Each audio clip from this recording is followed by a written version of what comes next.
Welcome dear students. The subject that I am conducting here is Java programming. Code of the subject is 3350703. This is from GTU Diploma section. The unit that I am talking is Introduction to Java. This is first unit from Java programming. We will try to cover the topic that is JVM, JE and basic structure of Java. Myself, Kiran Jha, lecturer in VPMT Polytechnic. So, the objective of the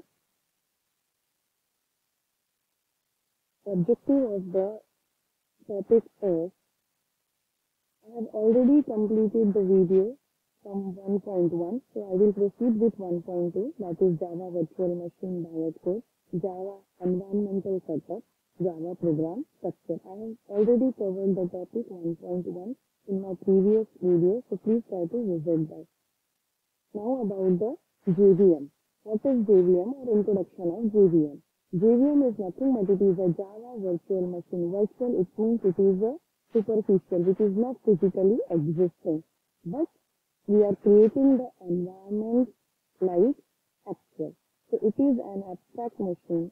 It is a specification that provides runtime environment in which Java bytecode can be executed.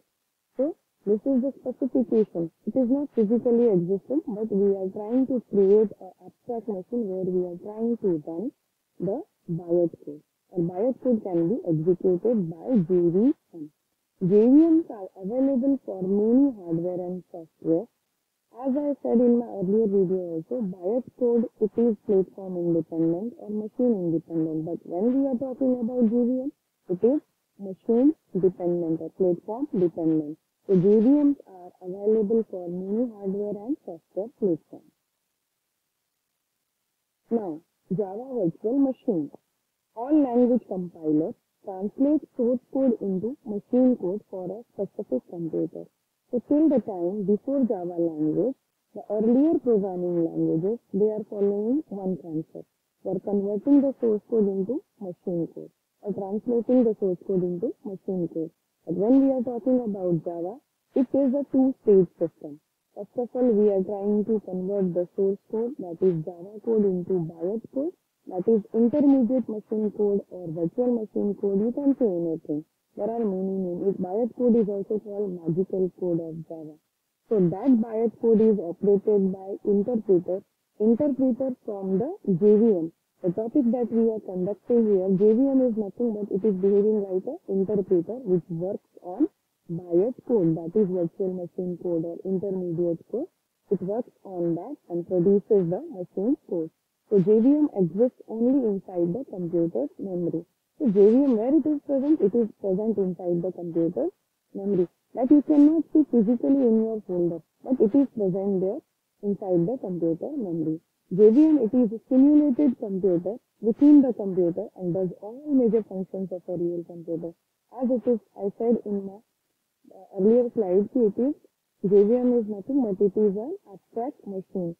So it is behaving like a simulated computer. So simulated computer within the computer means in computer it exists and does all the major functions of a real computer. This is the block diagram. What I said in my earlier slide, here the source code is converted into bytecode, that is virtual machine code, by compiler, that is first stage system, and in the second stage JVM.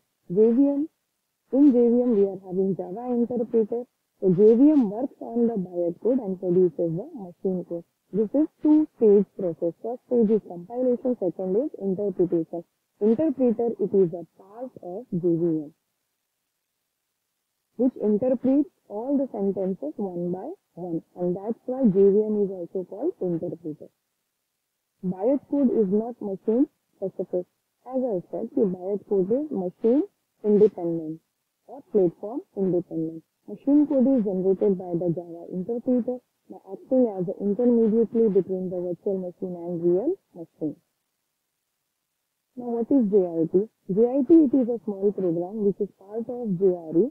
So JRE is, in JRE you will get the JVM. So when we are talking about JIT, this is nothing but it is a small compiler, just in time compiler. JIT is a part of Java runtime environment, or in other that JIT is a part of JVM, as JVM is part of JRE. So, what is JIT? JVM includes optional JIT. It produces, why it is optional? Because it works on optional machine code. The JIT, it operates on the bias code. To make or to improve the performance or execution performance, we are using JIT. JVM includes optional JIT. JIT, it is a program which improves the performance. So JIT dynamically compiles bytecode into executable code. It takes bytecode, compiles them into machine code for machine. It compiles program on a method by method basis just before they are called. JIT faster than JVM. So basically JIT is that program which works on bytecode which is present inside the JVM, and JVM is part of JRE. And that's why I said what actually JIT do. JIT optimizes the performance of a bytecode, and it is optional because it works on the bytecode which is compulsory. There are many work of JIT, some of them is data analysis and many more are there. Now what is JRE? Java Runtime Environment. Java Runtime Environment, what actually it do? JRE consists of JVM and the program on the other. It runs code compiled for JVM by what it does actually. So it loads the class file, verifies the bytecode. This verification of bytecode is done by the JIT of JVM. And after that verification of bytecode, it executes the code. So when we are talking about Java Runtime Environment, the function of the Java Runtime Environment is, and inside the JRE, who is doing that function? JVM. What actually JVM is doing? It loads the dot class file, then verifies the bytecode. Verification of bytecode is done by the JIT of JVM, and then after it executes the code. This is the block diagram of JRE. JRE is nothing but is Java Runtime Environment. So JRE, in other words, it is a part of JDK. I said many times Java Runtime Environment, but when we are talking about Java Runtime Environment, it is a part of JDK. As there is a word D, and in JRE there is a word R. So when we are saying JDK, there is a word D, means in JDK, there is a development process. By using JDK development tool, you can develop the program and then you can run the program. But when we are talking about Java Runtime Environment, there is a word R. So it actually runs the program. So it is not responsible for developing the program. So it is behaving like a client. JDK is minimum requirement to develop a Java program. So JDK, it is a collection of JRE plus development tool. As I said, there is a word D. D is for development of Java program. And after development, it runs the program. But when we are talking about JRE, it only runs the program. That is behaving like a client. There is no need of development tool. So JDK, it is a collection of JRE plus development tools, means we are developing the program and then we are executing or run the program. And when we are saying JRE is again collection of JVM plus library classes. As I said in my earlier slide also, each Java runtime environment is having JVM plus library classes. Here in 2 lines, I have again discussed JDK, it is equivalent to JRE plus development tools, and JRE is nothing but JVM plus library classes. JE, that is Java Environment, Java Environmental Setup. So JE is nothing but Java Standard Library plus Java Development Kit. So Java Environment is the collection of Java Standard Library plus Java Development Kit. Java Development Kit is having collection, or it is a collection of all the classes and methods. And when we are talking about standard library or application programming interface, it is also called. So it is a collection of all the classes or library from where you can upload the classes as well as methods.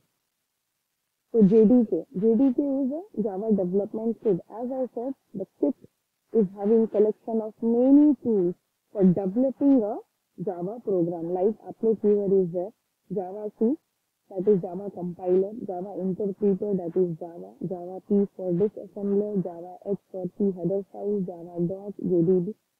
So these are what actually, this is all development tools, small development tools for developing a Java program. It comes under the category of development toolkit. JSL. When we are talking about JSL, as I said, it is Java Standard Library. As the name is library, it means it is a collection of all the packages as well as classes. Inside the package, you will get number of classes and methods. So, which are the most commonly used packages that we are using? That is lang package, util package, IO package, net package, AWT, applet. So, these are the package or part of JSL or application programming interface. Now, how we will implement the Java program? We will see that the basic structure of Java program is, this is the block diagram of Java program. Here, you can see here, there are 6 rectangular boxes. First is documentation, package statement, import statement, interface, class definition, and main method definition. So, the important is, essential I have written here, that is main method definition. Rest of the things are documentation section, it is suggested. If it is required by you, then only you can write, otherwise you can skip that also. And package statement, input statement, interface statement, class definition, these are options. So as and when it is required, you can write that. So in documentation section, as I said, it is the optional, as I said, it is the suggested one. So documentation section, there are 3 types of command line that you can use inside the documentation section, that is single line command, multi-line command, and documentation line command. You can see here the syntaxes also. Package statement, this is part of optional statement. The statement declares a package name and informs the compiler that the classes defined here belong to the package. For example, the keyword that we are using here is package in small letter and then after the name of the package. It is the optional one. Import statement, again it is optional. If it is required by your program, then you can use it. For that, we are using the keyword import, then package name, then dot class name. Then is interface statement. This is also optional, that we will discuss about the interfaces in my coming video. It is behaving like a class, but includes a group of method declaration. This is also an optional section. Class definition, again it is an optional section. A Java program may contain multiple class definitions. Classes are the primary and essential elements of a Java program. The number of classes used depends on the complexity of the program. Depends upon the program, you can use the multiple classes. This is optional section. This is the essential part, main method class. So every Java standalone program requires a main method. Main method is the main and compulsory section of Java program. Compiler starts executing the program where it gets a main keyword. So it requires a main method as it is starting point. This class is essential part of a Java program. So compiler actually searches the keyword main and from there only it starts executing the Java program. So it is essential one. Simple Java program may contain only this part. The main method creates objects of various classes and creates communication between them. On reaching the end of the main, the program terminates and control passes back to the operating system. This is the example of the program, of the basic structure of Java program. Here you can see here the example. So here the main method is there, then the return type is integer, one variable is there having the value 100. Then we have displayed the name hello main, and then as the return type is integer, so we are writing here return 0. We have used here a function called add also. This is one of the example of basic structure of Java program that you can follow. Thank you so much. Keep visiting the video for my next sections also from the GTU Diploma Semester 5. Thank you.